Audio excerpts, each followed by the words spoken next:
साधारण नमक के निर्माण में निम्न में कौन सी अभिक्रिया होती है? साधारण नमक के निर्माण में कौन सी अभिक्रिया होती है, इसको देखना है ना। तो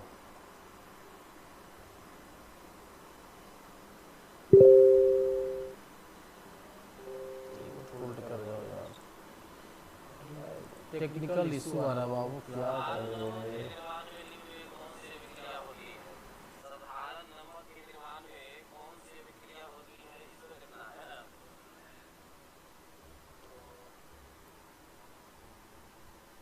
देखिए, साधारण नमक के निर्माण में निम्न में कौन सी अभिक्रिया? साधारण नमक, देखो बेटा, साधारण, नोट भी करिएगा आप लोग, साधारण नमक हो गया। साधारण नमक को हम लोग टेबल साल्ट भी बोलते हैं। साधारण नमक को हम लोग टेबल साल्ट भी बोलते हैं, और इसका फार्मूला होता है NaCl। तो NaCl का मतलब हो गया सोडियम प्लस क्या हुआ, क्लोरीन। तो देखिए यहाँ पर सोडियम पॉजिटिव है और यहाँ पर क्लोरीन क्या है, नेगेटिव है। पहले कभी डिस्कस किए थे कि जब पॉजिटिव और निगेटिव का बॉन्ड बनता है तो इस प्रकार से इसको बोलते हैं हम लोग आयनिक बंधन बोलते हैं। क्या बोलते हैं? आयनिक बंधन बोलते हैं, या बोलते हैं इसको वैद्युत संयोजन बंधक, या इसको बोलते हैं हम लोग वैद्युत संयोजक बंधन। तो यहाँ पर देखिए वियोजन, अच्छा ये टाइप से ध्यान नहीं दिए, इलेक्ट्रस टाइप दिया हुआ है। वियोजन का मतलब टूटने वाला। जैसे देखिए CaCO3 को गर्म करिएगा और यह टूट जाता है कैल्शियम ऑक्साइड प्लस CO2 में, तो यह वियोजन का अभिक्रिया हुआ। प्रकाशीय अभिक्रिया, प्रकाश के द्वारा संयोजन अभिक्रिया का मतलब होता है जुटना। जुटना, तो टेबल साल्ट में देखो सोडियम और क्लोरीन जो है जुट रहा है, इसीलिए संयोजन अभिक्रिया होगा। क्या होगा? संयोजन अभिक्रिया। आंसर बिहार होगा। चलो सब लोग आंसर बिहार दे रहे हो ना, ठीक है। अब चलते हैं क्वेश्चन नंबर 2 की ओर। फटाफट आंसर दो।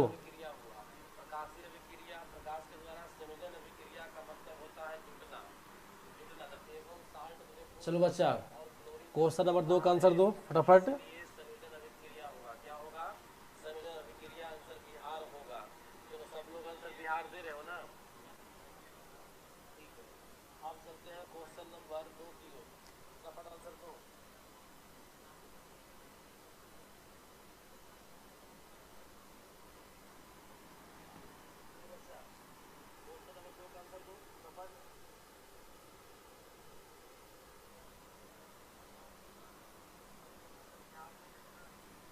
चलो आंसर दो। प्रत्येक 10 डिग्री ताप वृद्धि के लिए रासायनिक अभिक्रिया की दर क्या होती है? दीजिए आंसर, दीजिए फटाफट एकदम।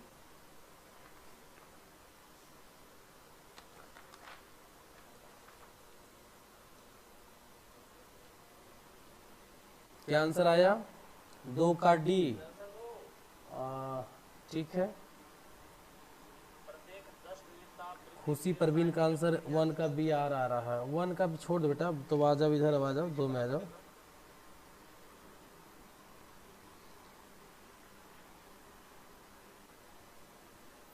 चलिए पढ़ते हैं। प्रत्येक 10 डिग्री ताप वृद्धि के लिए याद रखना, मतलब 10 डिग्री टेम्परेचर अगर बढ़ता है तो इस कंडीशन में जो है आपका जो रिएक्शन का दर है वो लगभग दुगना हो जाता है।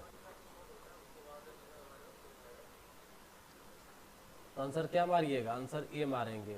चलिए चलते हैं क्वेश्चन नंबर 3 की ओर। 3 का आंसर दो फटाफट।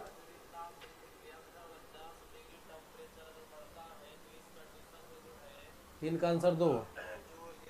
रासायनिक अभिक्रिया निम्न में नहीं उत्पन्न कर सकती है।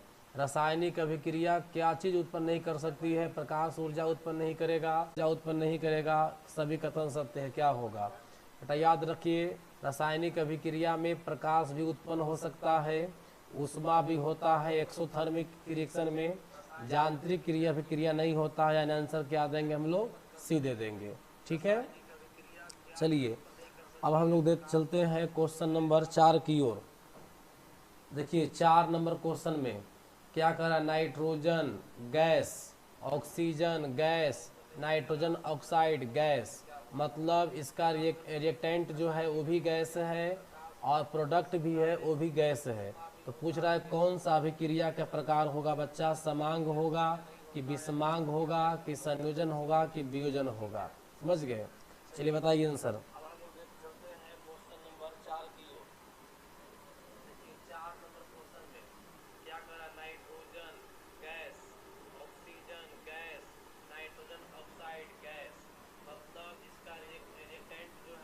देखो यहाँ पर ध्यान देना है आप लोग को कि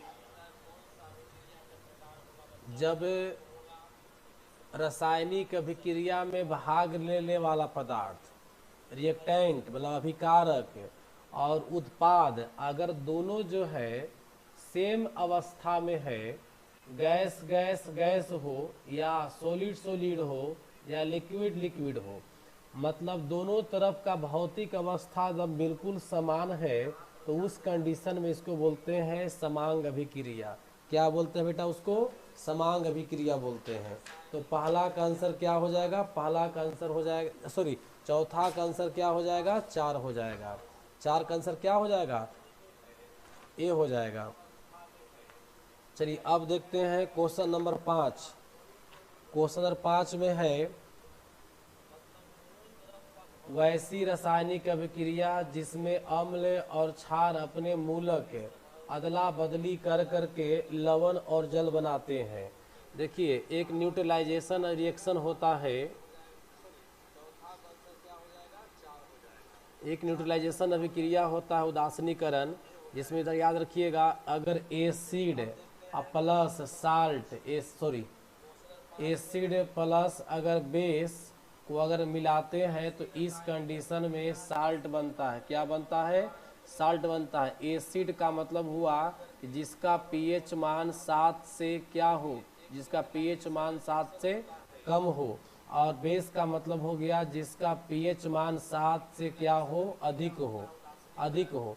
इस प्रकार से हम कह सकते हैं कि एसिड और बेस मिलता है तो साल्ट बनता है। साल्ट का पीएच मान कितना होता है? 7 होता है, और साथ ही साल्ट के साथ साथ इसमें H2O का निर्माण होता है।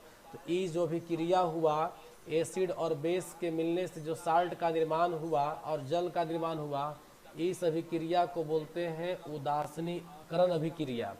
क्या बोलते हैं इसको? उदासीनीकरण अभिक्रिया कहते हैं।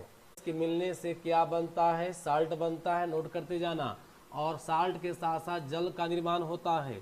यह पूरे प्रक्रिया को हम लोग क्या बोलते हैं? न्यूट्रलाइजेशन रिएक्शन यानी उदासीनीकरण अभिक्रिया कहते हैं। इसीलिए इसका आंसर क्या हो जाएगा? 5 का बिहार हो जाएगा। चलो बाबू अब चलते हैं क्वेश्चन नंबर 6 की ओर। 6 का आंसर दीजिए। 6 का आंसर दो फटाफट।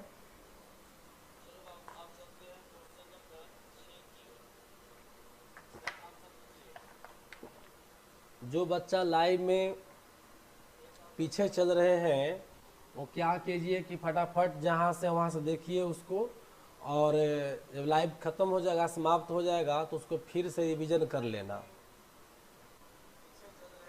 6 का क्या आंसर दिए आप लोग? सी दिए। मिथाइल ऑरेंज नामक सूचक की अम्लीय विलयन किस रंग का होता है ना? राइट, मिथाइल ऑरेंज का जो है गुलाबी कलर का होगा। बहुत अच्छा आंसर सबसे पहले दिए हैं।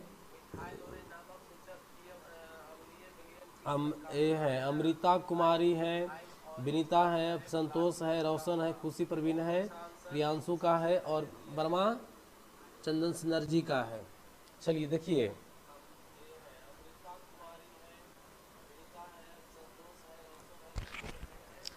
अब चलिए क्वेश्चन नंबर 7 की ओर।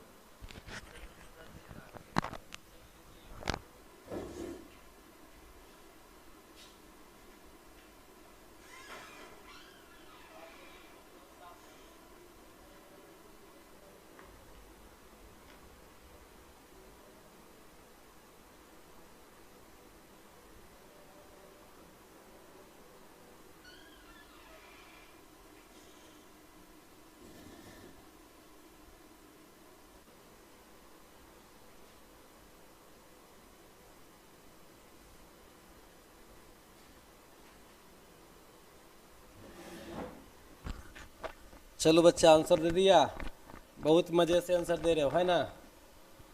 ठीक है, चलिए 7 नंबर का आंसर हो गया।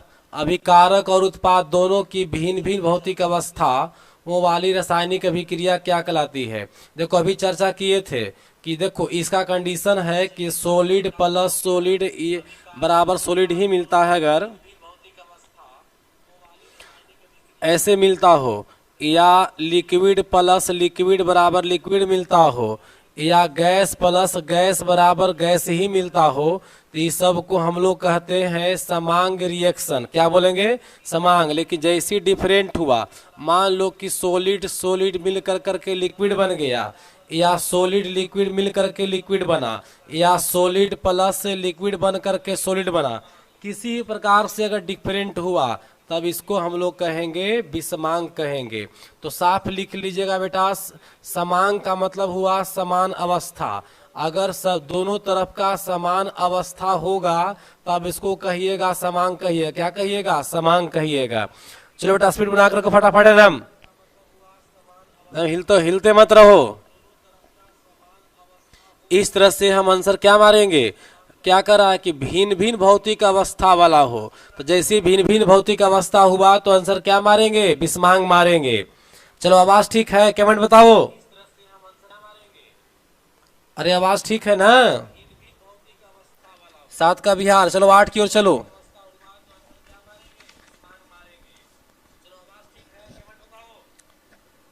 जिस रासायनिक अभिक्रियाओं में, क्वेश्चन नंबर 8 का आंसर दो बेटा फटाफट चलो। जिस रासायनिक अभिक्रियाओं में उष्मा का अवशोषण होता है, उष्मा का अवशोषण होता है मतलब उष्मा खींचता है, तो क्या कहलाएगा? उष्मा छेपी होगा, उष्मा शोषी होगा, कि उष्मा अभिक्रिया होगा? कोई नहीं होगा। चलो आंसर दो फटाफट।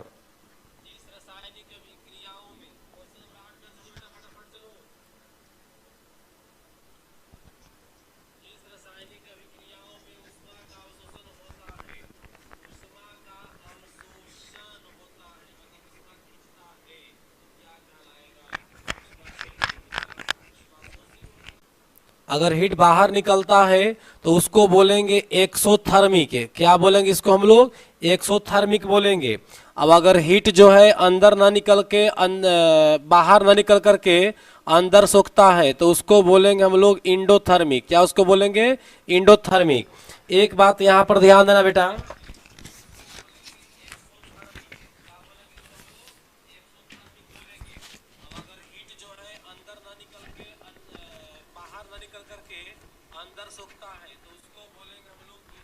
देखिए एक्सोथर्मी के का मतलब उदाहरण दे रहे हैं कि छेपी, उष्मा छेपी बोलिएगा इसको।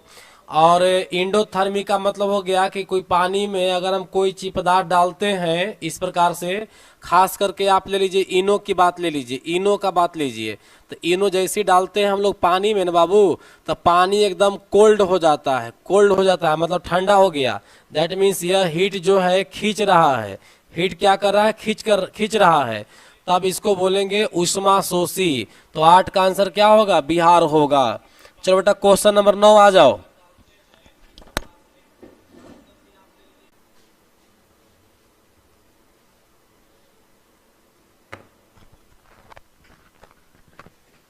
चलिए 9 का आंसर दो फटाफट।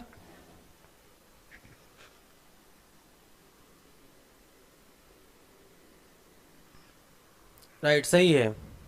9 का आंसर कुछ लोग डी दे रहे हैं, कुछ लोग बिहार दे रहे हैं। क्या क्वेश्चन है? वह पदार्थ जिसकी उपस्थिति में रासायनिक अभिक्रिया की दर तीव्र हो जाती है। राइट, देखो ऐसे समझिए, पहले ये हो गया उत्प्रेरक जिसको कैटलिस्ट कहते हैं। उत्प्रेरक दो प्रकार का हो गया, एक हो गया जो दर को बढ़ाता है, एक हो गया जो दर को बढ़ाता है, और एक हो गया जो दर को घटाता है। दूसरा क्या है? दर को घटाता है। तो इस तरह से दर बढ़ाने वाले को पॉजिटिव धनात्मक कहिएगा और घटाने वाले को ऋणात्मक कहिएगा। तो क्या रासायनिक दर तीव्र कह रहा है? तीव्र मतलब क्या करना? बढ़ा देना। तो आंसर क्या देंगे? ए देंगे, धनात्मक के उत्प्रेरक। चलिए अब चलते हैं क्वेश्चन नंबर 10 की ओर।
चलो 10 का क्वेश्चन क्या आंसर क्या आया बोलो।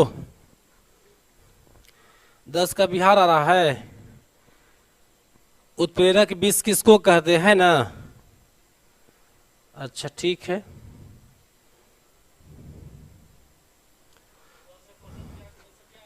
देखिए उत्प्रेरक विष का मतलब हुआ कि उत्प्रेरक के लिए जहर। दैट मीन्स हो गया ये उत्प्रेरक को रोकेगा तो हो जाए क्रिया निरोधक उत्प्रेरक। जो उत्प्रेरक जो है क्रिया को निरोध करता है रोकता है उसी को कहते हैं हम लोग उत्प्रेरक विष। चलो अब देखते हैं क्वेश्चन नंबर 11।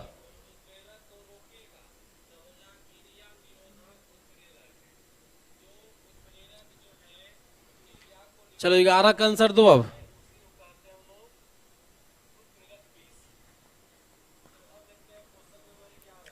फेरस सल्फेट से लोहा को निम्न में कौन सी धातु अलग करेगी।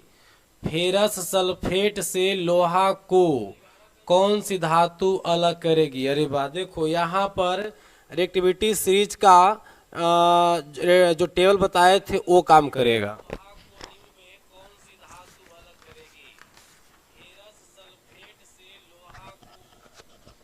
रिएक्टिविटी सीरीज आप लोग के याद है बाबू। देखिए सबसे पहले जो है यहाँ पर के होगा पोटासियम होगा, इसके बाद सोडियम होगा, इसके बाद कैल्शियम होगा, मैग्नीशियम होगा, एल्युमिनियम होगा, जिंक होगा, लोहा होगा, टीन होगा, पीबी होगा, पीबी इसके बाद लेबल में आ जाएगा हाइड्रोजन बॉक्स में। चलिए यहाँ के बाद क्या हो जाएगा कॉपर हो जाएगा, फिर आपका पारा हो जाएगा, फिर आपका जो है से एजी हो जाएगा। एजी के बाद जानते हैं एजी के बाद हो जाएगा एयू हो जाएगा, इसके बाद जो है से प्लेटिनम हो जाएगा। ये रिएक्टिविटी सीरीज है। जैसे जैसे ऊपर जाएंगे तो ये हाई रिएक्टिविटी मिलेगा और जैसे जैसे नीचे आओगे यह लो रिएक्टिविटी मिलेगा। समझ गए बाबू। तो यहाँ पर प्रश्न आ रहा है कि फेरस सल्फेट से, फेरस सल्फेट मतलब FeSO4 से लोहा को हटावेगा कौन जो है से धातु को अलग कर सकता है। कि इसको बैठाएंगे कि यहाँ पर ये धातु जो है Fe उसको अलग कर देगा। देखिए तो सल्फेट को लोहा से अलग करने के लिए यहाँ पर मोर रिएक्टिव एलिमेंट चाहिए। जो लोहा से मोर रिएक्टिव एलिमेंट होगा वही जो है लोहा को बाबू हटा सकता है।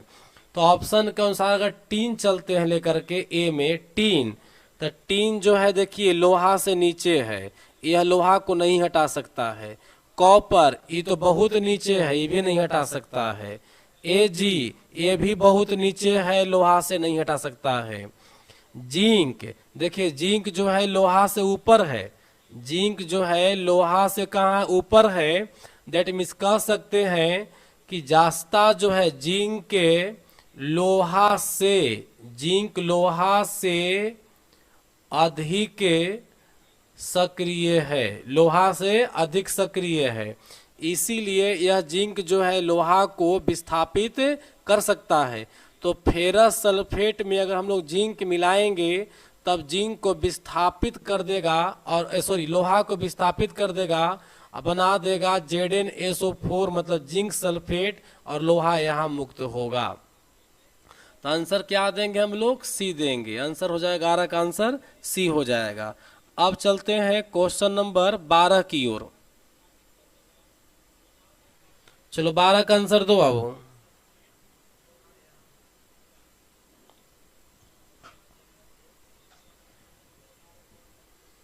निम्नलिखित पदार्थों में कौन यूरिया के निर्माण में प्रयुक्त होता है? निम्नलिखित पदार्थों में कौन यूरिया के निर्माण में प्रयुक्त होता है, यह क्वेश्चन है। देखिए पहला हो गया यूरिक अम्ल होगा, अमोनिया होगा, या कार्बन मोनोऑक्साइड होगा, या कार्बन डाइऑक्साइड होगा, है ना। तो यूरिया आप लोग जानते हैं, यूरिया जो है हम लोग को मूत्र में भी निकलता है, और पेड़ पौधों के लिए इसके लिए जितना भी पादप जगत है, पादप जगत के जितने भी जीव हैं उसके लिए नाइट्रोजनी पदार्थ, दैट मीन्स क्या कहिएगा? यूरिया। क्या कहेंगे? यूरिया जो है सबसे बढ़िया पोषक होता है, सबसे बढ़िया पोषक पदार्थ होता है, याद रखिएगा। किसके लिए? पेड़ पौधों के लिए। अगर हम लोग यूरिया की सूत्र की बात करते हैं कि यूरिया का सूत्र क्या होगा, तो NH2CO NH2। बच्चा ध्यान रहे, यह फॉर्मूला कई तरह से लिखा जा सकता है।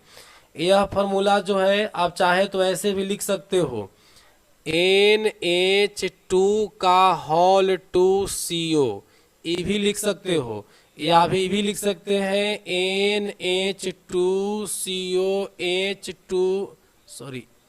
H2N लिख सकते हैं। किसी भी तरह से लिखो कोई फर्क नहीं पड़ता है, लेकिन सीटेबल तरीका से ये अच्छा लग रहा है। NH2CO NH2 इस प्रकार से यह जो है बाबू यूरिया का सूत्र हो गया। चलो अब देखते हैं कुछ और फंक्शन। यूरिया के निर्माण में किसका उपयोग होता है जानना होगा। तो यूरिया का जो भारी मात्रा में उत्पादन करना होता है, बहुत मतलब व्यवसायिक स्तर पर, इंडस्ट्रियल लेवल पर, औद्योगिक स्तर पर, अगर आपको कमर्शियल में अगर उत्पन्न करना है यूरिया को, तो यूरिया के निर्माण के लिए प्रयोग होता है अमोनिया का। किसका प्रयोग होता है? अमोनिया, NH3 का, और प्लस किसका होता है? CO2 का। हाई लेवल का प्रोडक्शन करना है, बहुत बड़े पैमाना प्रोडक्शन करना है उद्योग जगत के लिए, तो अमोनिया के साथ किसका प्रयोग होता है? CO2 का। दैट मीन्स आंसर क्या देंगे? डी देंगे। चलिए हो गया। अमोनिया में जो इसका स्ट्रक्चर होता है वो भी जरा देख लो। स्ट्रक्चर होगा H2N, और फिर हम लिख सकते हैं H2N, और यहाँ लिख दो CO, single bond carbon, single bond carbon, double bond oxygen. ये हो गया आपका यूरिया का स्ट्रक्चर हो गया। एग्जाम की दृष्टि से याद रखिएगा, कॉमर्शियल व्यवसाय के लिए अगर आपको यूरिया बनाना होगा तो NH3 के साथ साथ किसका प्रयोग करना होगा? कार्बन डाइऑक्साइड का। नोट करो, बड़े पैमाने पर यूरिया के उत्पादन में, बड़े पैमाने पर यूरिया के उत्पादन में अमोनिया NH3 और कार्बन डाइऑक्साइड का प्रयोग होता है। अमोनिया और कार्बन डाइऑक्साइड का प्रयोग होता है। नोट कर लिए? और ये स्ट्रक्चर वगैरह नोट कर लिया था बेटा, और ये फार्मूला नोट कर लो, इसको भी टाइम दे रहे हैं अभी। इसको भी नोट करना कि पेड़ पौधों के लिए सबसे पोषक पदार्थ अच्छा किसको माना जाता है? नाइट्रोजन को, या नाइट्रोजनी पदार्थ किसको? यूरिया को। किसी भी प्लांट में यूरिया डाल देते हैं तो उसका जो है क्या बोलते हैं, हरा जो होती है, हरा भरा हो जाती है पूरी तरह से, उसका विकास तेजी से होता है। लेकिन ज़्यादा यूरिया देना भी नुकसानदायक होता है जी, और हमारे शरीर में यूरिया बढ़ जाने से व्यक्ति की मृत्यु तक हो सकती है। चलो यूरिया से जुड़ा हुआ कुछ और फैट्स दिखाते हैं आप लोग को। चलिए लिखिए फैट्स नंबर 1, यूरिया से जुड़ा हुआ और फैट्स लिखो। 1773 ईस्वी में 1773 ईस्वी में फ्रेंच वैज्ञानिक हिलेरी राउले ने मूत्र में यूरिया का खोज किया। मूत्र में यूरिया का खोज किया। नोट कर लीजिएगा बेटा। चलिए कंफर्म हो गए। अब पॉइंट नंबर 2 लिखिएगा। आर्टिफिशियल तरीका से अगर बात करें हम लोग तो आर्टिफिशियल तरीका से सबसे पहले जो है वो जर्मन वैज्ञानिक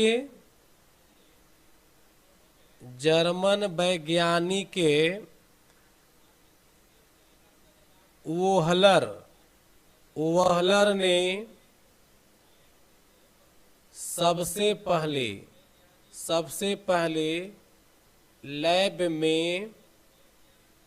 सबसे पहले लैब में कृत्रिम यूरिया का निर्माण किया।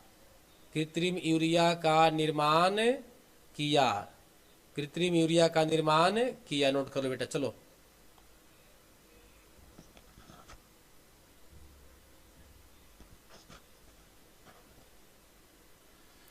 चलिए और तीसरा फैक्ट देखिए। तीसरा फैक्ट लिखिएगा। मानव शरीर में यूरिया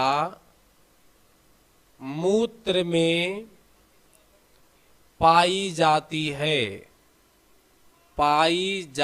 है। चौथा पार्ट लिखो। यूरिया एक विषैला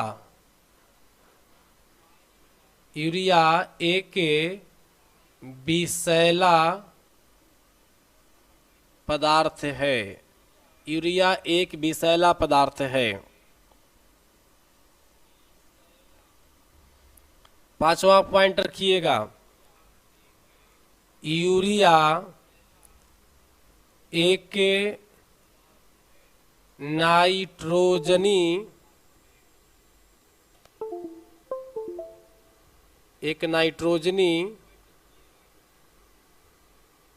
पदार्थ है। यूरिया एक नाइट्रोजनी पदार्थ है। छठा, रक्त से यूरिया की छटाई मतलब अलग करना। छटाई मतलब क्या हुआ? अलग करना। कि छटाई ब्रिक का अंग्रेजी होता है किडनी। ब्रिक का अंग्रेजी क्या होता है? किडनी से होती है।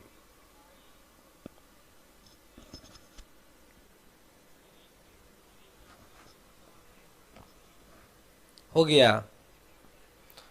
चलो बच्चा, अब हम लोग देखते हैं क्वेश्चन नंबर 13। चलो 13 का आंसर फटाफट दो। अब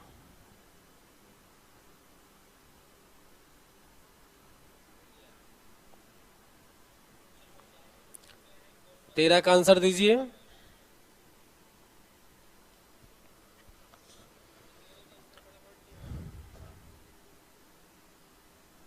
किसी का भी आंसर नहीं आया है। किस लवण का जल अपघटनी नहीं होता है? मतलब कौन सा इसमें साल्ट है, लवण है, जिसको जो है जल में अपघटन नहीं होता है, जल उससे नहीं बनेगा।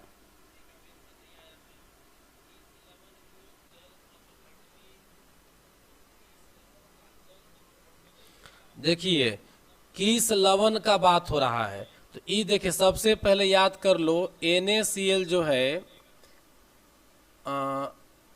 जल अपघटनी मतलब जल में अपघटन, NaCl से जल का अपघटन हो सकता है, KCl में भी जल का अपघटन होगा। ये जो है सोडियम प्लस आयन और क्लोरीन ऋण आयन में टूटेगा, KCl प्लस में प्लस क्लोरीन माइनस में टूट जाएगा। यहाँ भी ये टूट जाएगा CH3O और प्लस Na में, लेकिन ये जो है नहीं टूटेगा। दैट मीन्स आंसर क्या बोले, सॉरी ये नहीं टूटेगा, इसीलिए नहीं पूछ रहा आपसे ना कि जल में कौन सा अपघटित नहीं होगा। तो यहाँ मारेंगे आंसर बिहार। क्या आंसर होगा? बिहार होगा। बिहार का जल में अपघटन नहीं होगा। चलिए अब चलते हैं क्वेश्चन नंबर 14 की ओर।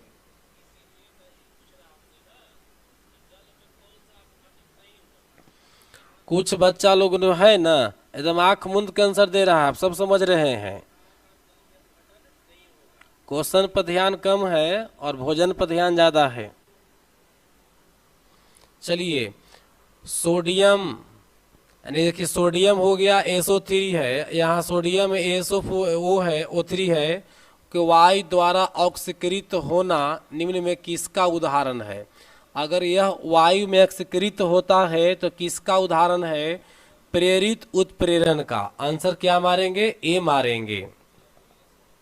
चलो अब देखते हैं क्वेश्चन नंबर 15।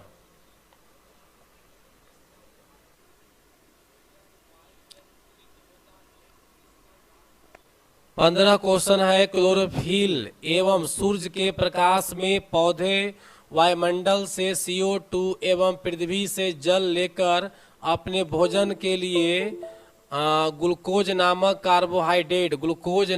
कार्बोहाइड्रेट की निर्माण करती है, रचना करती है। यह अभिक्रिया क्या कहलाता है? राइट, बहुत बढ़िया बात है बाबू।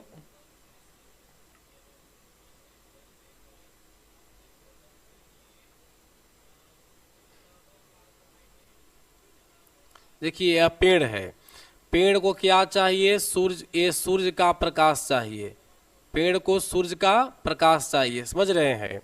जब पेड़ पर यहाँ सूर्य का प्रकाश पड़ेगा और वायुमंडल से क्या लेगा? यह वायुमंडल से CO2 लेगा, और पता है वायुमंडल से CO2 लेता है और O2 छोड़ता है, ठीक है।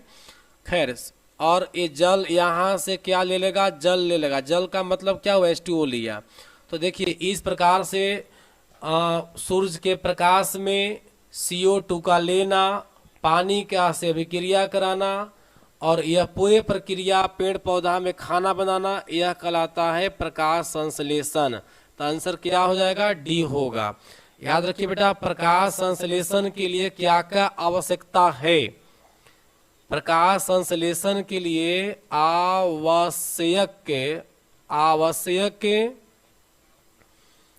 कारक कौन कौन सा आवश्यक कारक है से देखना है। देखिए पहला याद रखिएगा, पेड़ पौधों में क्लोरोफिल का होना बहुत जरूरी है। यह तभी रिएक्शन होगा प्रकाश संश्लेषण जब क्लोरोफिल होगा। दूसरा, प्रकाश होना भी बहुत जरूरी है।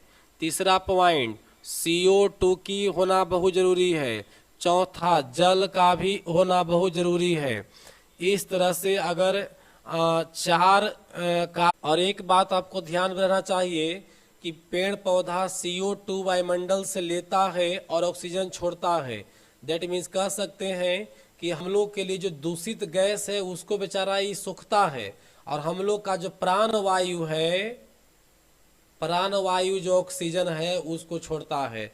इसीलिए हम लोग के जिंदगी के लिए ऑक्सीजन जरूरी है, और ऑक्सीजन के लिए पेड़ पौधा का होना जरूरी है। अतः पेड़ पौधों को संरक्षित कीजिए, बचाइए, काटने से रोकिए, और नया नया पेड़ भी लगाइए। चलिए बाबू देखते हैं अब क्वेश्चन नंबर 16। चलो आंसर दो 16 का।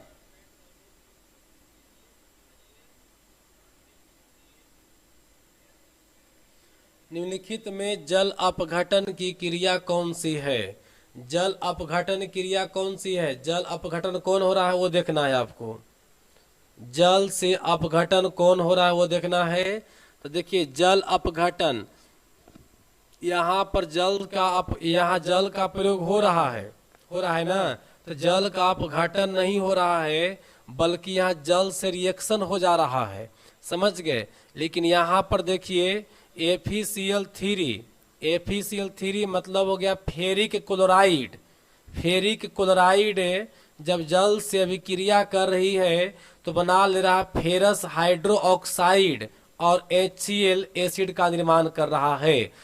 तो इस कंडीशन में कहेंगे कि जल से अपघटन हुआ और एक नया कंपाउंड बनाया फेरिक हाइड्रोक्साइड और HCl नया पदार्थ का निर्माण किया।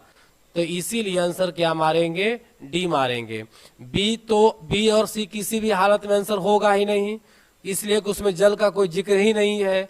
एक ए ऑप्शन और एक डी ऑप्शन पर विचार करना है। तो ए जो है जल से रिएक्शन कर करके H2SO4 को दिखा रहा है, समझ गए।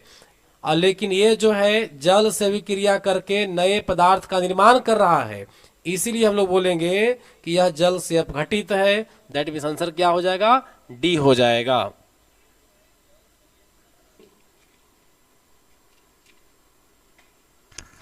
देखो अब कुछ बच्चा आंसर ए दे रहा है। ए तो आंसर होगा ही नहीं, ए तो अलग टाइप हो गया। ए दे रहा वियोजन। वियोजन का मतलब होता है टूटना। जैसे कैल्शियम कार्बोनेट है, इसको हीट करेंगे तो कैल्शियम ऑक्साइड प्लस CO2 में टूट गया, बात समझ रहे हो। तो इसको बोलेंगे कि यह हुआ वियोजन अभिक्रिया। तो यह प्रक्रिया थोड़े पूछ रहा है, ये तो पूछ रहा है कि एल्युमिनियम को जब ऑक्सीजन से अभिक्रिया कराते हैं तब यह बनाता है Al2O3 बनाता है, समझ गया। तो Al2O3 बनाता है तो क्या होगा, समझ गया। तो देखो यहाँ ऑक्सीजन से अभिक्रिया हो रहा है, तो ऑक्सीजन से अभिक्रिया होगा तो क्या नाम दे सकते हैं कि ऑक्सीकरण हुआ। क्या बोलेंगे? ऑक्सीकरण हुआ। ऑक्सीकरण का मतलब दहन भी होता है, दहन भी कह सकते हैं, और इसको हम लोग संक्षारण के नाम से भी जानते हैं। संक्षारण का मतलब होता है ऊपरी लेयर को डैमेज करना। संक्षारण का मतलब हुआ ऊपरी लेयर को डैमेज करना। जैसे ये मान लो लोहा है, लोहा पर जंग लग कर करके इस प्रकार से जो लेयर टूट करके नीचे गिरता है, इसको बोलेंगे संक्षारण। क्या बोलेंगे? संक्षारण।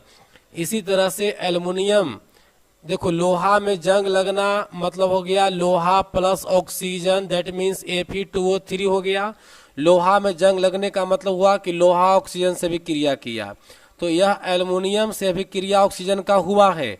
दैट मीन्स यह भी एक प्रकार का जंग है, लेकिन जंग जो है केवल लोहा के रिस्पेक्ट में होता है। जंग किसके रिस्पेक्ट में होता है? लोहा के रिस्पेक्ट में होता है। और संक्षारण जो है किसी के भी रिस्पेक्ट में होता है।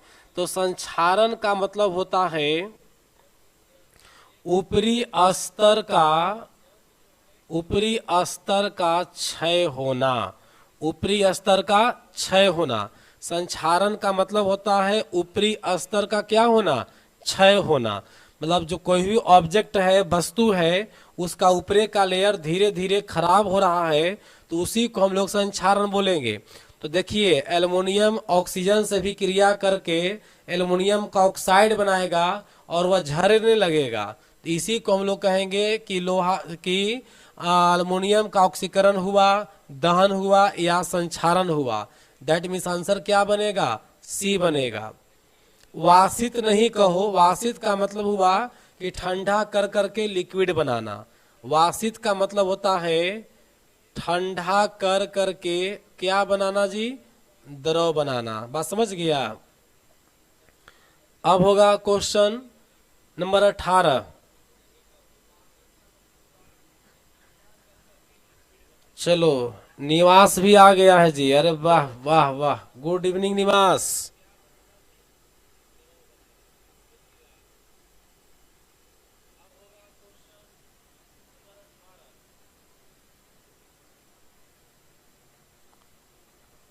निवास को आज याद पड़ रहा है।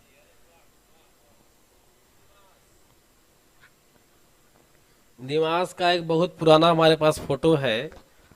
इसको जब लड़की बना था हमारे यहाँ स्कूल में, एक बार अपने बना था शौक से, वो फोटो हम शेयर करते हैं।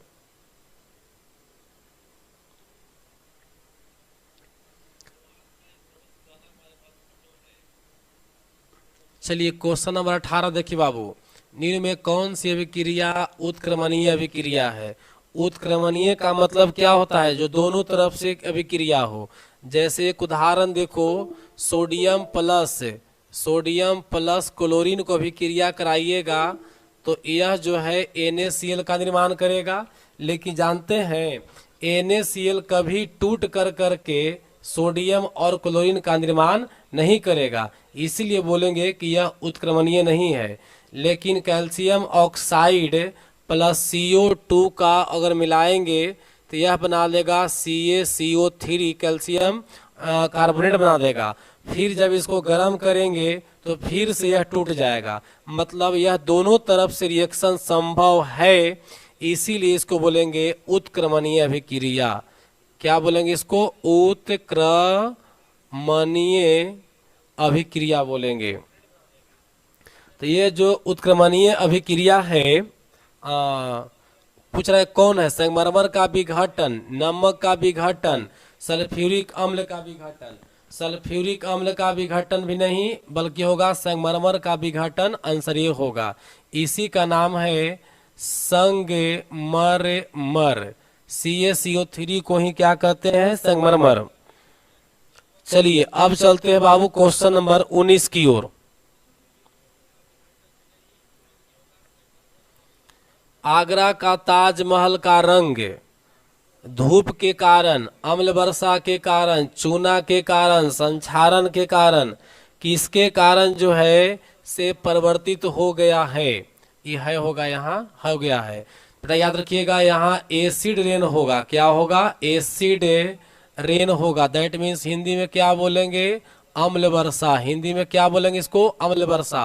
आंसर क्या होगा? बिहार होगा। और याद रखिएगा अम्ल वर्षा का सबसे जिम्मेवार फैक्टर होता है सल्फर डाइऑक्साइड। कौन होता है? Sulphur dioxide. विश्व में सबसे अधिक अम्ल वर्षा कहाँ होता है? नॉर्वे में। सबसे अधिक अम्ल वर्षा, नोट करना बेटा, सबसे अधिक अम्ल वर्षा कहाँ होता है? नॉर्वे में होता है, नोट कर लीजिएगा। चलो अब चलते हैं क्वेश्चन नंबर 20 की ओर। 20 का आंसर दो बेटा, चलो।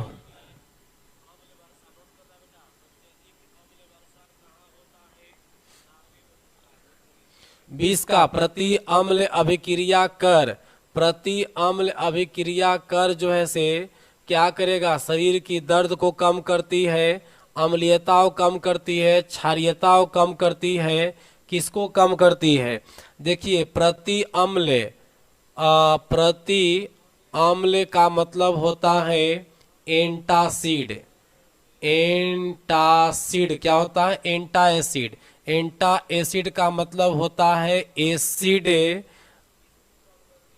एसिड विरोधी। एसिड विरोधी, जो एसिड को विरोध करता है उसी को लोग बोलते हैं एंटासिड। क्या बोलते हैं? एंटासिड। तो एसिड का विरोध करने वाला जो होता है बेटा वो होगा क्षार। कौन होगा? क्षार। और क्षार का विरोध कौन करता है? एसिड। तो याद रखिएगा एसिड का विरोध है, एसिड का विरोध जो है बेस करता है, और बेस का विरोध कौन करता है? एसिड करता है। दोनों एक दूसरे का विरोधी होता है। तो एंटा एसिड, एंटा एसिड का मतलब हुआ कि एसिड का विरोध किया, एसिड का विरोध किया। तब यहां पर किसको? एंटा प्रति अम्ल, एंटा एसिड मतलब हो गया कि क्षार हो जाएगा। दैट मीन्स किसका विरोध करेगा? तो अम्लीयता का। तो अगर आप लोग को कभी पेट में अम्लीयता की बीमारी हो, एसिडिक पकड़ ले, तो उस कंडीशन में क्षारीय पदार्थ लेने से, क्षारीय पदार्थ लेने से अम्लीयता आपके पेट की कम हो सकती है। समझ गए? तो पेट में अम्लीयता को दूर करने के लिए क्षारीय पदार्थ का प्रयोग करिएगा। मिटका सोडा घोर के पी लीजिएगा, उससे थोड़ा सा राहत मिलेगा। इनो पी लीजिएगा, वो भी राहत देगा आपको। चलिए अब चलते हैं क्वेश्चन नंबर 21 की ओर। चलो 21 का आंसर दो।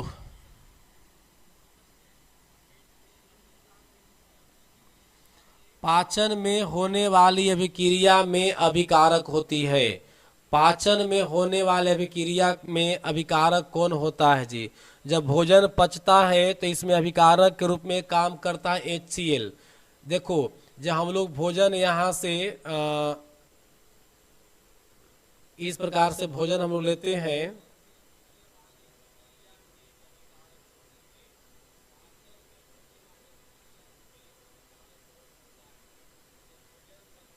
देखो यहाँ पर आपका पेट है, पेट हो गया, ये आपका अग्न्याशय हो गया, अग्न्याशय ग्रंथि हो गया, पेनक्रियाज हो गया, ये आपका स्टोमिक हो गया। स्टोमिक में इस प्रकार से छोटे छोटे जठरग्रंथि होते हैं और इसी से HCl का स्रवण होता है जो भोजन के पाचन में क्या करता है? मदद करता है। हम लोग के शरीर में भोजन पाचन में मदद कौन करता है? HCl। अतः 21 का आंसर क्या मारिएगा? बिहार मारिएगा। H2SO4 सल्फ्यूरिक अम्ल हो गया, HNO3 नाइट्रिक अम्ल हो गया। आप अगर बात करें तो मैग्नीशियम का जो है से उपचयन हुआ है, लेकिन ऑप्शन ए में दे रहा है कि अब साथ ही अपचयन भी हो रहा है, तो इसलिए आंसर नहीं होगा। और उपचयन का अंग्रेजी होता है ऑक्सीडेशन। क्या अंग्रेजी होता है इसका? ऑक्सीडेशन। और हिंदी में इसको बोलते हैं ऑक्सीकरण। हिंदी में क्या बोलते हैं बेटा? ऑक्सीकरण बोलते हैं। तो आंसर ए वाला ऑप्शन होता, लेकिन उपचयन के लग जाने से यहाँ पर जो है ऑप्शन संभव नहीं है ए, यानी आंसर ये नहीं होगा। बी उदर्वपातन। उदर्वपातन किसको कहते हैं? जो सॉलिड को हम लोग हीट करें और ये डायरेक्ट गैस में बदल जाए, सॉलिड को हीट करने पर डायरेक्ट गैस में बदल जाए, तो इसको हम लोग क्या कहते हैं? उदर्वपातन कहते हैं। क्लियर हो गया? भौतिक परिवर्तन जो दोबारा री हो सके, दोबारा जो बदल सके, उसको बोलते हैं भौतिक परिवर्तन। जैसे देखो H2 मतलब वाटर से आइस बनना या आइस से वाटर बनना, ये भौतिक अभिक्रिया हुआ। क्योंकि पानी को ठंडा करोगे बर्फ बन जाएगा, फिर से बर्फ को गर्म करोगे तो पानी बन जाएगा। यह प्रक्रिया बार बार चल सकता है, तो ये भौतिक अभिक्रिया हो गया। लेकिन जानते हैं एक बार मैग्नीशियम ऑक्सीजन से अभिक्रिया कर लेगा तो दोबारा फिर मैग्नीशियम नहीं बन सकता है। दैट मीन्स यह हुआ रासायनिक पदार्थ, रासायनिक परिवर्तन। क्वेश्चन नंबर 23 देखिएगा।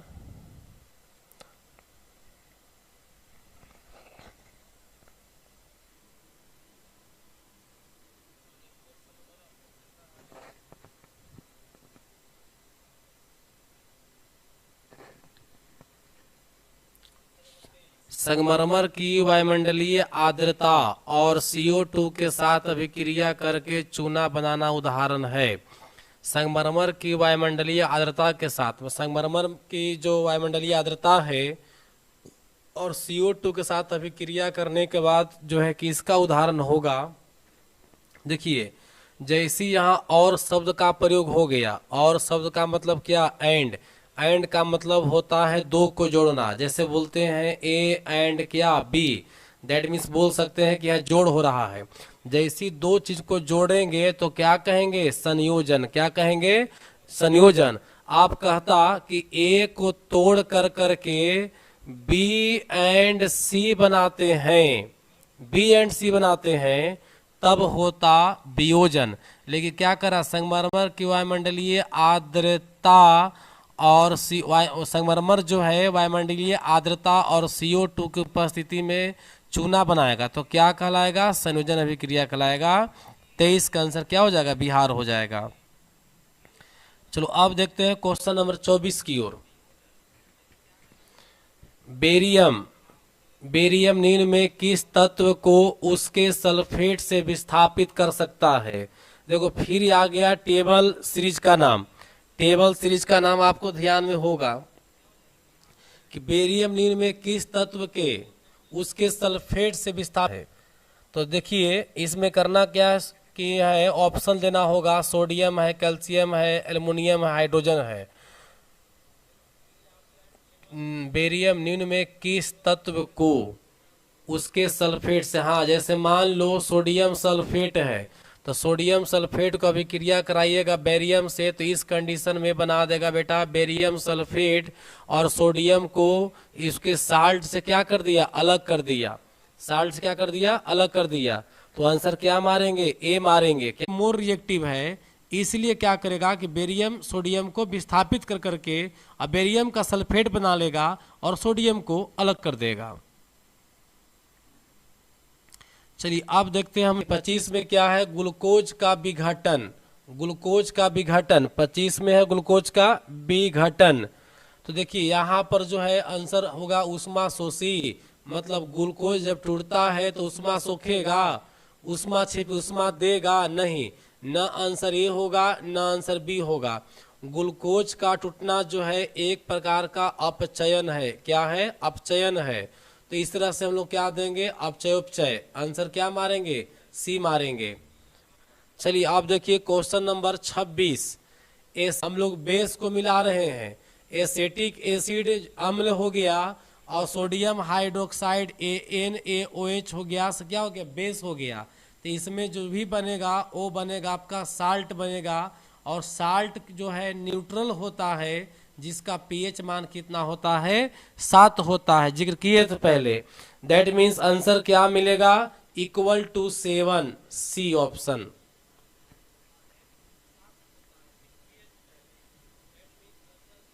अब देखते हैं क्वेश्चन नंबर 27।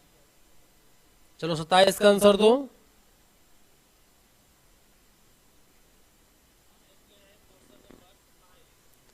सत्ताईस का आंसर दीजिए। एल्कोहल तथा अम्ल के बीच अभिक्रिया, एल्कोहल तथा अम्ल के बीच अभिक्रिया कहलाती है। एल्कोहल और अम्ल अभिक्रिया करके एसिटीकरण करता है, एसिटीकरण करता है। यानी याद रखिएगा बेटा, अल्कोहल और एसिड का जो रिएक्शन होता है ना, उसको बोलते हैं एसिटीकरण। चलिए अब देंगे, ये जो है इंडस्ट्रियल केमिस्ट्री का क्वेश्चन है। अब आते हैं question number 28। Sulphur dioxide, sulphur dioxide chlorine से अभिक्रिया कर करके, सल्फर डाइऑक्साइड का मतलब क्या हो गया, SO2 प्लस क्लोरीन से अभिक्रिया करेगा तो क्या बनाएगा, इन प्रश्न है। तो जानते हैं क्या बना लेगा, ये बना लेगा SO2Cl2 बनावेगा, SO2Cl2 बनाएगा। आंसर क्या मारेंगे, बिहार मारेंगे। चलिए अब देखिए क्वेश्चन नंबर 29। 29 में है कि आंसर दो, देखो question, ferric oxide plus aluminium बराबर क्या बना रहा है, एल्युमिनियम का ऑक्साइड और लोहा हटा बन रहा है। तो किसका उदाहरण होगा, संयोजन का। संयोजन का मतलब दो का जुटना, तो संयोजन तो होगा नहीं। दहन मतलब हुआ ऑक्सीजन से भी क्रिया करना, तो ये भी नहीं होगा। विस्थापन और द्विविस्थापन हुआ है। अगर सिंपल अगर ऐसे रहता, देखो इस प्रकार से Zn प्लस FeSO4, तो हम लोग बनाता यह ZnSO4, क्योंकि जिंक जो है लोहा से अधिक सक्रिय है और लोहा अलग करता। तो यहाँ पर एकल विस्थापन से विस्थापन का उदाहरण होगा, क्योंकि देखो जिंक जो है लोहा को हटा दिया और लोहा को एकदम साइड में कर दिया इस प्रकार से, और जिंक इसका स्थान, लोहा का स्थान ले लिया। तो इसमें एक सिर्फ एक का विस्थापन हुआ है, सिर्फ जो है ओनली आयरन का विस्थापन हुआ है, आयरन का विस्थापन हुआ है, मतलब आयरन का डिस्प्लेसमेंट हुआ है। इसीलिए कहेंगे कि एकल विस्थापन का उदाहरण है ये जो उदाहरण दिए से। लेकिन आपको यहाँ पूछा जा रहा है कुछ और। तो यहाँ देखिए ए है Fe2 और O3 प्लस 2Al बराबर Al2O3 प्लस 2Fe। यहाँ जो है लोहा और एल्युमिनियम के बीच में कंपेयरिंग देखना होगा हम लोग को। लोहा और एल्युमिनियम, आप लिस्ट देखिए, एल्युमिनियम जो है मोर रिएक्टिव है, एल्युमिनियम जो है क्या है, मोर रिएक्टिव है, और लोहा जो है लेस रिएक्टिव है। समझ गया बेटा, ये कम रिएक्टिव है और ये जो है से क्या है, अधिक रिएक्टिव है। इसीलिए एल्युमिनियम लोहा को क्या करेगा, हटा देगा। तो एल्युमिनियम लोहा को हटा कर करके और लोहा का स्थान ग्रहण कर लेगा, लोहा को अलग कर देगा। दैट मीन्स इसमें सिर्फ जो है लोहा का ही विस्थापन हो रहा है, सिर्फ लोहा का विस्थापन हो रहा है, इसीलिए हो जाएगा सिंगल विस्थापन। मतलब आंसर क्या बनेगा, डी बनेगा। जो हम उदाहरण दिए थे पहले ना, ठीक उसी पर होगा। चलिए अब देखते हैं क्वेश्चन नंबर 30 की ओर। निम्नलिखित में अभिक्रिया किस प्रकार की है, किस प्रकार की अभिक्रिया। देखिए यहाँ पर अभिक्रिया क्या हुआ है, लोहा है और कॉपर सल्फेट है। तो लोहा जो है, एक्चुअली में गलती बना गया है अभिक्रिया, रिएक्शन ऐसे नहीं बनेगा, गलत है ये रिएक्शन। देखो नीचे नोट करना है, गलत हो गया है, गलत है। Fe प्लस CuSO4 बराबर ए बनाएगा FeSO4 अब प्लस कॉपर बनाएगा। तो यहाँ पर देखो लोहा जो है मोर रिएक्टिव है, लोहा क्या है, मोर रिएक्टिव है, और कॉपर जो है लेस रिएक्टिव है। इसीलिए लोहा कॉपर को विस्थापित कर करके और कॉपर का स्थान ग्रहण कर लिया है। दैट मीन्स विस्थापन अभिक्रिया हुआ। आंसर क्या मारेंगे, ए मारेंगे।